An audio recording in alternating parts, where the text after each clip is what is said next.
আমার ছোট বোন আমার হবু স্বামীকে নিয়ে পালিয়ে গিয়েছিল, তারপর পুরো 20 বছর কোনো খোঁজ ছিল না। আর আজ তার ছেলেটা হঠাৎ আমার বাড়ির দরজায় এসে দাঁড়ালো, কারণ পৃথিবীতে যাওয়ার মতো আর কোনো জায়গা তার নেই। ছেলেটা গেটের সামনে এমন ভাবে দাঁড়িয়েছিল যেন খুব ছোটবেলায় শিখে গেছে কেউ তাকে ভালোবেসে বুকে টেনে নেয় না। একদম শুকনো গরম, গায়ে ঢোলা একটা পুরনো জ্যাকেট কাঁধ থেকে ঝুলে পড়ছে, এক হাতে ছোট্ট একটা ট্রাভেল ব্যাগ। আমি তখন রান্নাঘরে দাঁড়িয়ে ডাল বসাচ্ছিলাম, জানালার ফাঁক দিয়ে তাকাতেই বুকের ভেতরটা কেমন যেন ধক করে উঠলো। ছেলেটার বয়স 13-14 হবে, এখনো পুরোপুরি বড় হয়নি, তবু মুখের ভেতর এমন এক ক্লান্তি যেটা এই বয়সের কোনো ছেলের চোখে মানায় না। চিঠিটা এসেছিল 10 দিন আগে, ময়মনসিংহ থেকে এক মহিলা পাঠিয়েছিল। লিখেছিল সে আমার বোন উর্মির পাশের বাসার মানুষ ছিল। চিঠিতে লেখা ছিল, আপা খুব দুঃখের সঙ্গে জানাচ্ছি উর্মি আপা নিউমোনিয়ায় মারা গেছেন। তার ছেলে আবির এখন একদম একা। 3 বছর আগে ওর বাবাও সড়ক দুর্ঘটনায় মারা গেছে। আত্মীয় বলতে এখন শুধু আপনি আছেন, মানে শুধু আমি। চিঠিটা 4 ভাঁজ করে আলমারির ড্রয়ারে রেখে দিয়েছিলাম, পুরনো বিদ্যুৎ বিল, বাবার রিপোর্ট আর না ছোঁয়া কিছু কাগজের নিচে। 2 দিন আমি কোনো উত্তর দেইনি, তৃতীয় দিন শুধু 2টা শব্দ লিখে পাঠিয়েছিলাম, পাঠিয়ে দিন। আর কি বা বলতাম যে আমি 20 বছর আমার বোনের মুখ দেখিনি, যে তার নামটা পড়লো আজও বুকের ভেতর পুরনো ক্ষতটা ধকধক করে উঠে। কিছু ব্যথা পুরনো হয়ে যায় কিন্তু কখনো শেষ হয় না। তবু ছেলেটার তো কোনো দোষ নেই। আমি হাত মুছে বাইরে বের হলাম। আবিরকে দেখেই বুঝলাম ও উর্মির ছেলে। একদম সেই একই ঠোঁট, একই রকম জেদি মুখ, একই রকম নিচু চোখে তাকানো, যেন আগে থেকে ধরে নিয়েছে দরজাটা তার মুখের উপর বন্ধ হয়ে যাবে।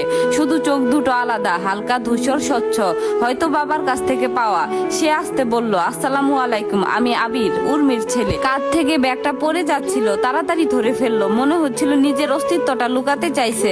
আমি শুকনো গলায় বললাম, আমি জানি তুমি কে, ভিতরে আসো। ঘরে ঢুকেই সে জুতো খুলে দরজার পাশে সুন্দর করে রেখে দিল। তার মোজার গোড়ালির দিকটা সেলাই করা, বাঁকা সেলাই, কিন্তু খুব যত্ন নিয়ে করা। আমি কিছুক্ষণ তাকিয়ে থাকলাম, ও কি নিজেই সেলাই করেছে নাকি উর্মি মারা যাওয়ার আগে করে দিয়েছিল।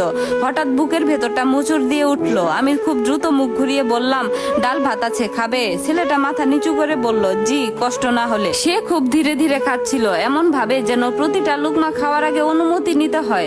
না কোনো শব্দ, না কোনো আবদার, না কোনো দ্বিতীয়বার চাওয়া। অদ্ভুত ভাবে ব্যাপারটা আমাকে কষ্ট দিল। হয়তো আমি চেয়েছিলাম সে একটু অভদ্র হোক, একটু রাগী হোক, তাহলে তাকে দূরে ঠেলে রাখা সহজ হতো। কিন্তু সে শুধু চুপচাপ খাচ্ছিল আর মাঝে মধ্যে ধন্যবাদ বলছিল।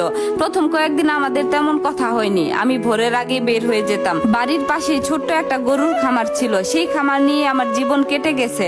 গরু দুধ দেয়া বন্ধ করে না কারো কষ্টে, সংসারের খরচও কারো দুঃখ বুঝে থেমে থাকে না। বিকেলে ফিরে এসে দেখতাম আবির কোনো না কোনো কাজ করছে, কখনো উঠানের শুকনো পাতা পরিষ্কার করছে, কখনো বাঁশের বেড়ার আলগা অংশ বেঁধে দিচ্ছে, কখনো টিউবওয়েল থেকে পানি তুলে ড্রামে ভরছে। কেউ তাকে এসব করতে বলেনি, সে শুধু চারপাশে তাকিয়ে বুঝে নিত কোথায় কি দরকার, তারপর চুপচাপ করে ফেলতো।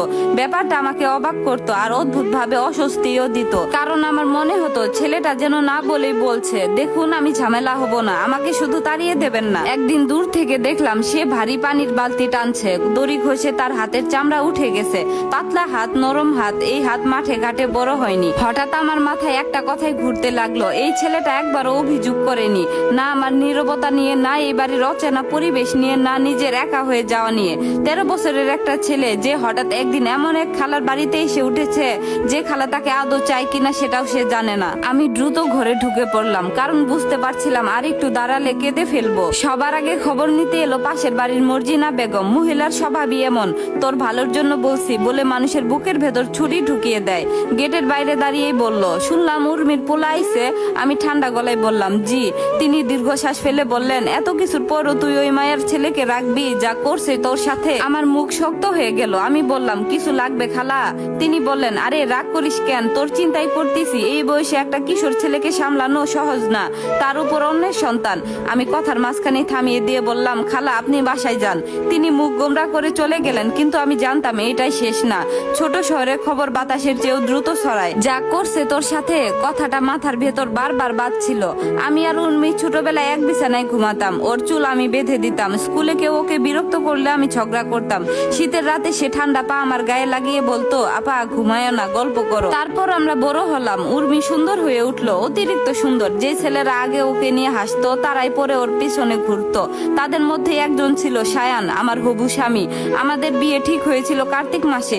মা নিজের বিয়ের শাড়ি কেটে আমার জন্য নতুন শাড়ি বানিয়েছিলেন। বাবা গ্রামের মানুষজনকে দাওয়াত দেওয়ার তালিকা করছিলেন। সবাই জানতো জানতো আমাদের বিয়ের কথা। তারপর উর্মি শহর থেকে বেড়াতে এলো।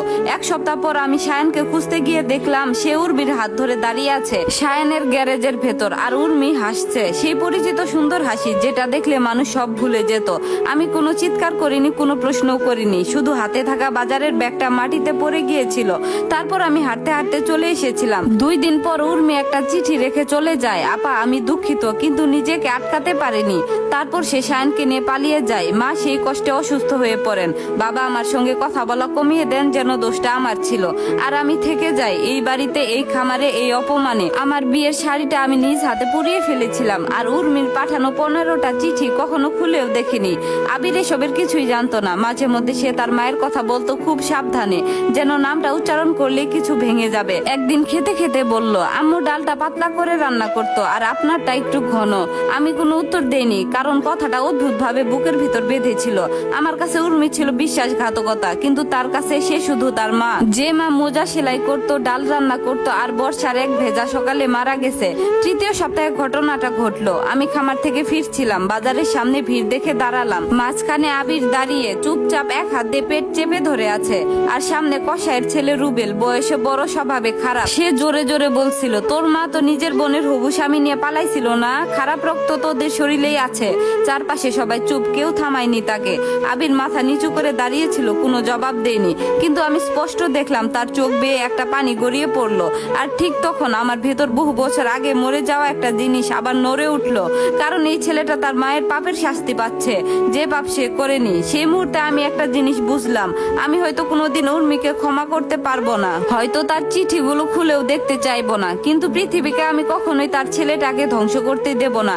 আর সেদিন রাতে 20 বছর পর প্রথমবারের মতো আমি আলমারির ভেতর থেকে উর্মির পুরনো চিঠিগুলো বের করলাম, কারণ হঠাৎ মনে হচ্ছিল আমি হয়তো পুরো সত্যিটাই কোনোদিন জানতাম না। গল্প এখানেই শেষ নয়। পরবর্তী পর্বটি শুনতে চাইলে অবশ্যই একটি কমেন্ট করবেন। ধন্যবাদ।